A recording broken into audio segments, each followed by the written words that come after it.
Ha registrato il pieno di iscritti, 30, a fronte delle 126 richieste la prima edizione del corso per direttore sportivo dell'Università di Udine e la seconda è già stata programmata per l'inizio del prossimo anno. A tenere a battesimo i primi corsisti diplomati sono stati mister Attilio Tesser e il direttore sportivo Pierpaolo Marino, assieme a loro il delegato dell'Ateneo per lo Sport Stefano Lazzer e la direttrice del corso Michela Cesarina Mason. Voglio fare i complimenti all'Università di Udine che ha instaurato per la prima volta questo tipo di corso qui perlomeno e dà la possibilità dei ragazzi a formarsi e creare e andare magari a fare un sogno.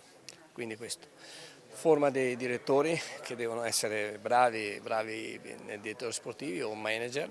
L'iniziativa formativa, unica nel suo genere in Italia e accreditata dalla Federazione Italiana Gioco Calcio, il corso infatti permetterà ai diplomati dell'Ateneo Friulano di accedere all'esame di abilitazione per la qualifica di direttore sportivo.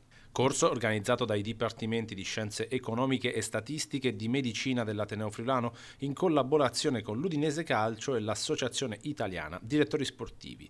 Prevedeva 144 ore di formazione il corso, completa e specializzata con un programma che ha coperto tutte le aree chiave del direttore sportivo. È stata un'avventura molto positiva, soprattutto perché i ragazzi e non ragazzi, perché è stato un corso insomma, in cui hanno partecipato gente di diverse età, accomunati da questa grande passione per il calcio e questo desiderio anche di imparare. È una classe che ha sempre risposto in modo molto attivo ai nostri stimoli e questo per un insegnante è la cosa più bella, vedere appunto una partecipazione così attiva.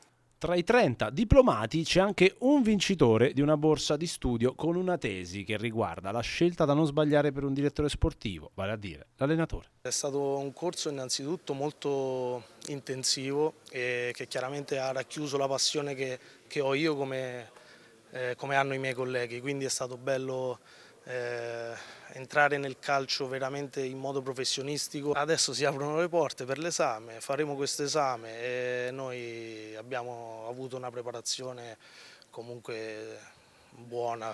Per essere il primo anno che l'università ha organizzato questo corso è stata una grande preparazione, quindi faremo questo esame, daremo il massimo e adesso ci manca solo questo, dobbiamo diventare tutti direttori.